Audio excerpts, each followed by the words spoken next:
আসসালামু আলাইকুম রহমতুল্লাহি ওবরকাতুহু। সম্মানিত দর্শক, আমাদের দুনিয়া কাঁপানো জুলাই আগস্ট বিপ্লব,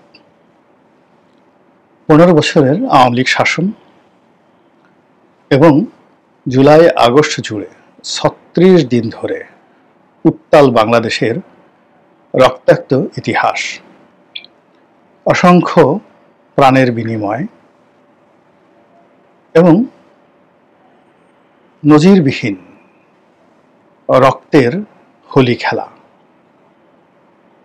এবং অকাতরে বুলেটের সামনে প্রাণ বিলিয়ে দেওয়ার যে অনন্য নজির 2024 সনের এই বাংলায় হয়েছিল, যার গৌরব গাথা সারা দুনিয়াতে ছড়িয়ে পড়েছিল।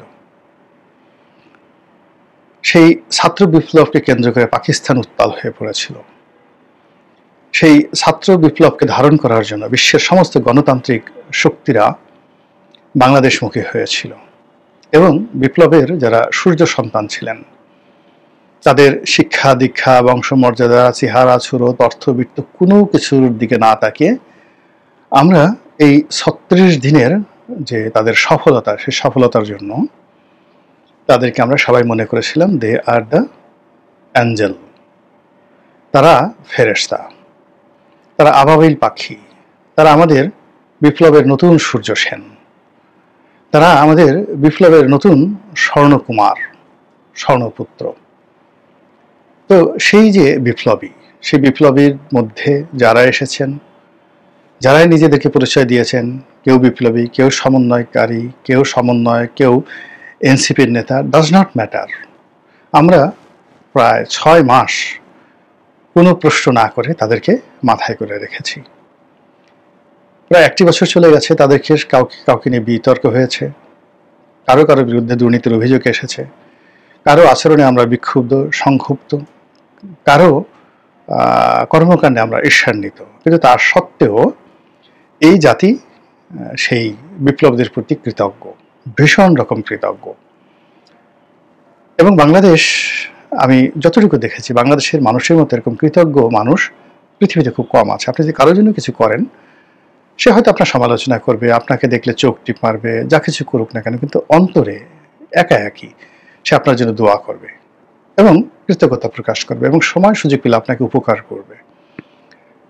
এদেশের এরকম মানুষ আমি আর কোথাও দেখিনি। আমি নিজে একজন ছোট রাজনীতিবিদ, কিন্তু আমি আমার নির্বাচনী এলাকাতে যদি কারোর জন্য কিছু করে থাকি, বিশ্বাস করেন একটা সিঙ্গেল লোক আমার সঙ্গে অকৃতজ্ঞ আচরণ করেনি। আমি তাদেরকে স্মরণ না করলেও তারা আমাকে স্মরণ করে। এবং আরও ব্যাপার হলো যে 1954 সনে, 1970 সনে, 72 সনে আমার যারা পূর্বসূরি ছিলেন, এখনও নির্বাচনী এলাকা অত্যন্ত শ্রদ্ধা ভরে সে সকল রাজনৈতিক নেতাদের নাম এলাকাবাসী স্মরণ করে। এর মধ্যে অনেকে হয়তো তরুণ প্রজন্মে তারা দেখেই নেই কাউকে, শুধু নাম শুনেছে, কিন্তু ওই নামের প্রতি বা ওই নাম উচ্চারিত হলে তারা যে সম্মান প্রদর্শন করে, ওটা আমি নিজ চোখে দেখেছি। আমি আজকে অনেক দিন যাবৎ সেই নির্বাচনের মাঠে নেই। 2018 সনে নির্বাচনের সময় গিয়েছি, আর যাইনি। তাহলে প্রায় 5-6 বছর যাবৎ এলাকাতে যাইনি, কিন্তু এলাকার মানুষের যে আবেগ উচ্ছ্বাস আমি ঢাকাতে বসে টের পাই। কিংবা আবার ধরুন 2018 সনে নির্বাচন করতে গিয়েছি, কিন্তু তার আগে 14 থেকে 18 এই 4-5 বছরের মধ্যে আমি 4-5 বারও যাইনি। কিন্তু সেই 2018 সনে যখন গেলাম, মানুষের যে বাঁধ ভাঙা জোয়ার, চোখে পানি এসে যায় এই কৃতজ্ঞ মানুষের কর্মকাণ্ড দেখলে। কাজেই এখন যারা এই বিপ্লবের সূর্য সন্তান আছেন, তারা হয়তো অনেকে সংক্ষুব্ধ, অনেকে বিক্ষুব্ধ, অনেকে মনে করতে পারেন যে আমাদের জীবনে কি হলো, কিন্তু বাস্তবতা হলো যে আমাদের এই সন্তানদেরকে আমরা কোনোদিন ভুলব না, কখনো ভুলব না। আমরা তাদেরকে কৃতজ্ঞতা সহকারে মাথার উপর নিয়ে রাখবো। ফলে এই যে এখন এই সময়টিতে তারা অভিমান করে সমুদ্র দেখতে গিয়েছেন, তারা দুঃখ পেয়েছেন, তারা কাঁদছেন, তারা অভিমানী হয়ে পড়েছেন, এটা আমাদের অনেককে কাঁদাচ্ছে। আমি ব্যক্তিগতভাবে কষ্ট পাচ্ছি, এটা হওয়ার কথা না।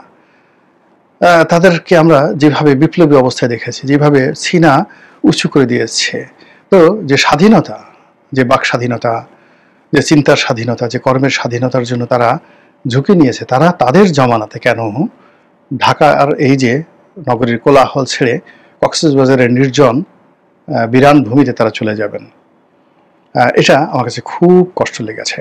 দ্বিতীয়ত, এখানে আমরা ডক্টর মোহাম্মদ ইউনূসের প্রতি কৃতজ্ঞ, ভীষণ রকম কৃতজ্ঞ। আপনি চিন্তা করেন, ডক্টর মোহাম্মদ ইউনূস হয়তো বিপ্লবের সঙ্গে ওইভাবে জড়িত ছিলেন না, তিনি রাজনীতি বোঝেন না, তারপরে শেষে তিনি অনেক ভুল করেছেন, ভ্রান্তি করেছেন, আমাদের ক্ষোভের মানে শেষ নেই। কিন্তু বোঝার চেষ্টা করেন যে একজন মানুষ আজ থেকে সেই 1 বছর আগে, যার বয়স ছিল 85 বছর, 85 ইয়ার্স ওল্ড, আমার এই তরুণ বয়সে, না ঠিক তরুণ না, ঠিক আমি এখন পৌর, তা আমার এই পৌর বয়সে, যেখানে আমার বয়স 60 বছর এখনো হয়নি, কাছাকাছি, তো সেখানে আমার হাঁটুতে ব্যথা, মাজায় ব্যথা, সকালবেলা ঘুম আসে তো বিকেলবেলা আসে না, কত রকম জটিলতা। তো সেখানে ডক্টর মোহাম্মদ ইউনূস 85 বছর বয়স নিয়ে যদি তিনি না আসতেন, বলেন তো কি হতো? আপনি ওনার বিকল্প, আজকে আপনি আমরা তাকে তাড়াতে চাচ্ছি, চলে যেতে বলছি, এটা সত্য, কিন্তু 2024 সনের আগস্ট মাসের 5 তারিখ থেকে 8 তারিখ পর্যন্ত আমরা কি তার জায়গাতে তারেক রহমান সাহেবকে কল্পনা করেছিলাম বা মেনে নিতাম? হয়তো আমরা মার্শাল্লাহ মেনে নিতাম অল্প সময়ের জন্য জেনারেল ওয়াকারুজ্জামানকে, কিন্তু আমরা কি ডক্টর মোহাম্মদ ইউনূসকে পেয়ে যে খুশিটা হয়েছিলাম, ওয়াকারুজ্জামান বললে আসলে কি আমরা সেই খুশিটা হতাম? অবশ্যই হতাম না। আচ্ছা, তিনি যদি না আসতেন কি করতেন? এরপরে যদি তার জায়গাতে যদি অন্য কোনো লোক আসতেন, ধরেন দেবপ্রিয় ভট্টাচার্য আসলেন, রেহমান সোহানা সাহেব আসলেন, তা অনেকেই আসতে পারতেন এখানে বাংলাদেশে, ডক্টর কামাল সাহেব আসতে পারতেন, কিন্তু সেক্ষেত্রে যে আন্তর্জাতিক প্রেশারটা থাকতো, সেই আন্তর্জাতিক প্রেশারটা ডক্টর মোহাম্মদ ইউনূসের কারণে প্রথম 3 থেকে 4টি মাস, একেবারে ডোনাল্ড ট্রাম্প নির্বাচিত হওয়ার আগ পর্যন্ত, যে আন্তর্জাতিক অঙ্গটা তিনি যেভাবে নিয়ন্ত্রণ করতে পেরেছেন, অথবা নিয়ন্ত্রণ তিনি কিছুই করেননি, কিন্তু তার নামে যেভাবে সকল পরিস্থিতি নিয়ন্ত্রিত থেকেছে, এটা কি আমরা অতীতে কখনো কল্পনা করতে পারতাম? বা এটা কি দ্বিতীয় কোনো ব্যক্তি বাংলাদেশে রয়েছে যেটা তারা করতে পারতো? মালয়েশিয়ার প্রধানমন্ত্রী আনোয়ার ইব্রাহিম, তার সঙ্গে দেখা করতে বাংলাদেশে এসেছেন, এটা কি হতো? তো ইন্দোনেশিয়ার যেটা একটা দ্বীপ রাষ্ট্র পূর্ব তিমুর, সেটা আলাদা হয়ে গেল, সেই পূর্ব তিমুরের প্রেসিডেন্ট বাংলাদেশে এলেন তার সঙ্গে দেখা করার জন্য, তিনি একজন নোবেল লরিয়েট। তারপরে সংযুক্ত আরব আমিরাতে আমাদের যে ভিসা নিয়ে যে প্রবলেম হলো, সেখানে প্রবাসীরা যে বিপদে পড়লেন, জুলাই আগস্ট বিপ্লবের সময় বিপ্লব করার কারণে তারা যেভাবে বহিষ্কৃত হলেন এবং অনেকে যেভাবে জেলে গেলেন, সেই সমস্যাটা ডক্টর মোহাম্মদ ইউনূসের জমানাতে সমাধান হয়েছে। সেটা যেভাবেই হোক না কেন হয়েছে। এটা কি আমরা কৃতজ্ঞতা জানাবো না? আমরা ডক্টর মোহাম্মদ ইউনূসের প্রতি কৃতজ্ঞ থাকবো, অনেকেই কৃতজ্ঞ থাকবে। এখানে মূল ব্যাপারটা হলো ডক্টর মোহাম্মদ ইউনূস বা বিপ্লবী যারা আছে তাদের কাছে আমাদের কিছু আশা রয়েছে, আকাঙ্ক্ষা রয়েছে, সেই আশা আকাঙ্ক্ষার জায়গাটাতে টানাপোড়েন চলছে। ইট ডাজ নট মিন যে আমরা তাদের প্রতি কৃতজ্ঞ নেই বা তাদেরকে আমরা ক্ষতি করতে চাই বা তাদেরকে আমরা যাকে বলা হয় অপমান করতে চাই, এটা একেবারেই অসম্ভব ব্যাপার। এই কথাগুলো বললাম এই কারণে যে ডক্টর মোহাম্মদ ইউনূস যেদিন ক্ষমতায় বসেছিলেন 2024 সনের আগস্ট মাসের 8 তারিখে, এই বছর আগস্ট মাসের 8 তারিখে গেল, নীরবে নিভৃতে, নহবত বাজলো না, সানাই বাজলো না, আমরা আনন্দ করতে পারলাম না, উচ্ছ্বাস প্রকাশ করতে পারলাম না। বঙ্গভবন, যমুনা, রাষ্ট্রীয় যে প্রতিষ্ঠানগুলো, সেখানে আলোকসজ্জা হলো না। কেন কেন আলোকসজ্জা হলো না? আমরা কি জিনিসগুলো করতে পারতাম না? আমাদেরকে কেন উদ্বুদ্ধ করা হলো না, বা আমরা কেন উদ্বুদ্ধ হতে পারলাম না? সরকার কেন এই বিশ্বাসটা হারিয়ে ফেললো? এটা তো ভালো লক্ষণ নয়। এরকম যদি হয়, আগামীতে তো কোনো মানুষ বিপ্লবের জন্য এগিয়ে আসবে না, কোনো মানুষ দেশের জন্য উপকারে এগিয়ে আসবে না। ভালো কথা, তারা ভুল করছে, আমরা তো সমালোচনা করছি, আমরা গালাগাল করছি। এই যে বিপ্লবের বাচ্চা বাচ্চা ছেলেরা 28 বছর 29 বছর, তাদেরকে টেলিভিশনে ডেকে এনে আমরা এই যারা একটু বয়স্ক লোক যাচ্ছে তাই ভাষায় তাদেরকে গালাগাল করছি। কেউ বান্দিরপুত বলছেন, কেউ মানে আজও আজে বাজে কথাবার্তা বলছেন। তারা তো হাসি মুখে সবকিছু নিচ্ছেন। তারা তো মানে এই যে যারা গালাগাল করছে তাদের সাথে তো তারা একবারও তাদেরকে মারধর করেননি, তাদের সাথে রাগারাগি করে, তাদের গাড়িতে ঢিল ছুঁড়েননি। আমরা কেন এদের মনে কষ্ট দেব বলেন তো? এরকম করলে তো ভবিষ্যতে এই দেশে আর কখনো বিপ্লবী তৈরি হবে না, আবার একটা ফ্যাসিবাদী রেজিম তৈরি হবে। এবং সেই ফ্যাসিবাদী রেজিম, নতুন যদি একটা ফ্যাসিবাদী রেজিম আসে, তো আওয়ামী লীগ যদি 16 বছর মধ্যে, ধরুন 2014 থেকে 24, প্রথম 9 থেকে 14 পর্যন্ত ধরে নিই তারা গণতান্ত্রিক সরকার, নির্বাচিত সরকার, কিন্তু তিনটা নির্বাচন 24, 18 এবং 14, এই 3টা নির্বাচনে যে তারা সময় পেয়েছিলেন অলমোস্ট 11 বছর। তো এই 11 বছরের যে স্বৈরশাসন, 11 বছরের যে ফ্যাসিবাদী শাসন, যেটার একটা ন্যারেটিভ আমরা তৈরি করেছি, এবং এই ন্যারেটিভ থেকে আগামীতে যদি কেউ স্বৈরশাসক হতে চায়, এটা তো অনেক মজা। স্বৈরশাসক হওয়ার ভীষণ রকম মজা। এর কারণ হলো জবাবদিহি করতে হয় না, ইচ্ছা মতো চুরিচামারি করা যায়, টাকা পাচার করা যায়, ভোগ বিলাস করা যায়। তো যার জন্য এই রোজ রোজ গালি খাওয়া, তারপরে কতদিন পর পর সেই স্থানীয় নির্বাচন, জাতীয় নির্বাচন, পৌরসভা নির্বাচন, এইগুলোর মাধ্যমে নাস্তানাবুদ হওয়া, পেপার পত্রিকা মিডিয়াতে ট্রায়াল হওয়া, এগুলো ঝামেলার চাইতে স্বৈরশাসক হয়ে আচ্ছা মতো সবগুলোর প্রাধান্য দেওয়া, ডলা দেওয়া, রাম ধুলাই দেওয়া, এর মজাই আলাদা। ফলে ক্ষমতায় ঢুকে সুযোগ পেলেই সবাই কিন্তু স্বৈরশাসক হয়ে পড়ে। তো কাজে এই যে আমরা একটা বিপ্লব হলো, এই বিপ্লবকে যদি আমরা একটা কবর দেই, বিপ্লবীদেরকে যদি আমরা কাঁদিয়ে ফেলি, তাদের চোখকে যদি আমরা অশ্রু সজল করে ফেলি, যারা এই সময়টাতে আমাদের জন্য এগিয়ে এসেছেন তাদেরকে যদি আমরা নাজেহাল করতে থাকি, তাহলে আগামী দিনের যে স্বৈরাচার বা ফ্যাসিবাদ, এটি আমাদের জন্য ফরজ হয়ে যায়। এবং যারা আসবেন তারা সেই শেখ হাসিনার 2014 থেকে 24 এই 11টি বছরের যে অভিজ্ঞতাটা কাজে লাগিয়ে অ্যাটলিস্ট 22 বছর তো চেষ্টা করবেনই। এটা স্বাভাবিক, একেবারে গণায় ধরা 22 বছর তারা চেষ্টা করবেন। অর্থাৎ ভবিষ্যতে যদি কোনো স্বৈরশাসক হয়, তিনি 22 বছর আগে যাবেন না, আর এই 22 বছর আপনি আমি কি বাঁচবো।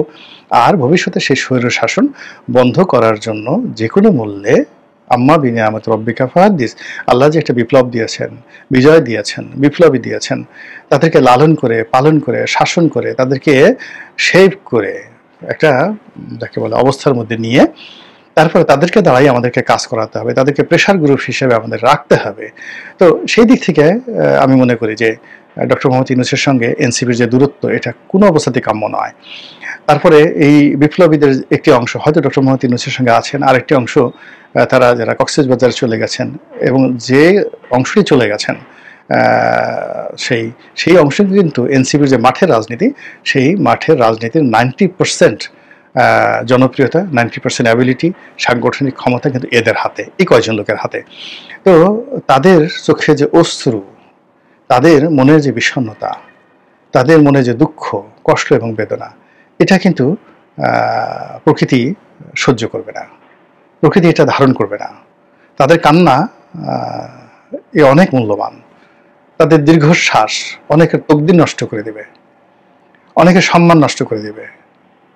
এবং আমরা যারা মানে তাদেরকে নির্বিচারে অহমিকার কবলে পড়ে বলি, ঈর্ষার কবলে পড়ে বলি, ছোট করার চেষ্টা করছি, তাদেরকে কিন্তু আগামী দিনে দুর্ভোগ দুর্দশায় পোহাতে হবে।